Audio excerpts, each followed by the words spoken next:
E aí, tudo certo? Hoje a gente vai mergulhar de cabeça num dos maiores mistérios do universo de Boruto, o que vai acontecer com a Sarada Uchiha e a iminente cegueira causada pelo Mangekyou Sharingan dela. Essa situação já gerou um monte de teorias de fãs sobre como salvar a Sarada, mas a verdade pode ser muito mais complexa do que a gente imagina. E é exatamente isso que vamos desvendar agora. Então a grande pergunta é essa, né? Será que a Sarada consegue escapar da cegueira do Mangekyou? E olha, embora existam muitas soluções que o pessoal sugere por aí, a maioria delas parece que não entende a real natureza desse tipo de cegueira. Não é uma coisa tão simples assim. Na verdade, a maior parte das teorias está bem equivocada. Ok, vamos direito ao ponto. O erro que quase todo mundo comete, a falha principal na maioria das teorias, é tratar o efeito colateral do Mangekyou como se fosse um problema só do corpo, um problema biológico. Mas a história é bem mais sombria que isso. A ideia que muita gente tem é que o olho vai se desgastando fisicamente, sabe? Que está sofrendo um dano celular, como se fosse uma doença degenerativa comum. Só que pensar assim leva a gente para um caminho totalmente errado na hora de pensar na cura, porque o problema não está na matéria, e sim na essência do poder. E é aqui que a história muda completamente. A cegueira do Mangekyou não é um dano físico, é na verdade um selo, uma maldição. E entender isso vira o jogo. Vamos chamar isso de visão selada. Baseado no que o próprio Itachi explicou lá atrás, o Mangekyou não está apodrecendo o olho. O que ele faz, lentamente, é selar a capacidade do usuário de perceber a luz. É um bloqueio de percepção, totalmente ligado ao chakra e ao trauma emocional que despertou esse poder. Agora, o que é realmente genial aqui é a conexão simbólica. A ideia de que o ódio, o desejo de vingança, literalmente cega o usuário, isso dá um peso poético quase trágico para o poder do Uchiha. Não é só um custo físico, é uma dívida da alma. Certo, agora que a gente entendeu que o problema é um selo e não um dano físico, vamos desconstruir as teorias de cura mais famosas. Vocês vão ver como elas não se sustentam.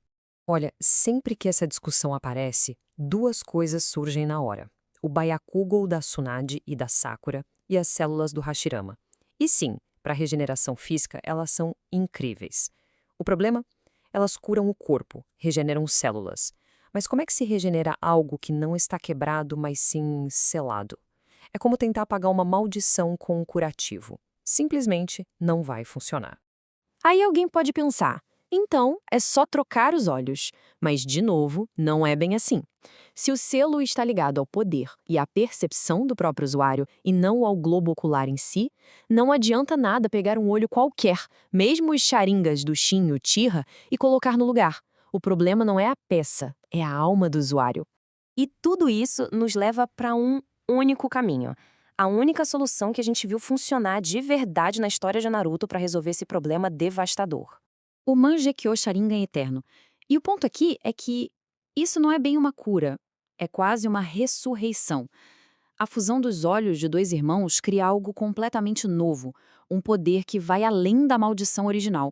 Ele não trata a visão selada, ele a destrói, criando um tipo de visão totalmente novo. Certo? Agora vamos entrar numa parte que é um detalhe bem curioso, mas que pode significar muita coisa. Vamos falar dos padrões do Mangekyou? Se a gente parar para olhar com atenção, dá para ver que existem basicamente dois tipos de design. Tem os espiralados, que é o caso do Itachi, do Izuna, do Obito, e tem os de linhas mais retas, como o do Sasuke e o do Madara. Uma diferença bem clara, né? Mas e daí? Pois é, aqui que a coisa fica interessante de verdade. Nos dois únicos casos confirmados de Mangekyou Eterno, Madara com Izuna e Sasuke com Itachi, os irmãos tinham padrões de categorias diferentes. Um tinha o reto, o outro tinha o espiralado. Será que isso é só coincidência? Isso levanta uma possibilidade muito forte. Será que a mistura de padrões diferentes é o que garante a estabilidade do Mangekyou Eterno? Claro, isso não é nada confirmado, é especulação. Mas que é uma coincidência bem suspeita, isso é. Ok, depois de toda essa viagem pela história dos Uchiha, a gente volta para a nossa questão principal. O que tudo isso significa para a Sarada? Qual vai ser o futuro dela? A situação da Sarada é super delicada. Uma verdadeira encruzilhada. Se a gente for pelo que já conhecemos da história, o único caminho é um Mangekyou Eterno. Mas Boruto já mostrou que pode muito bem quebrar as regras que a gente conhecia. E aí a gente volta para aquela questão dos padrões. O Mangekyou da Sarada é mais reto ou mais espiralado? E olhando de perto o Mangekyou dela, a gente vê que ele não se encaixa perfeitamente em nenhuma das duas categorias. Parece uma fusão, um sol com traços retos. E se tem uma coisa que a gente aprendeu, é que esses detalhes no design, raramente são por acaso. E é com essa dúvida que a gente termina. Esse padrão único da Sarada, será que é um sinal de que ela vai conseguir criar um caminho novo? Um que não exija o mesmo tipo de sacrifício terrível que a gente viu no passado?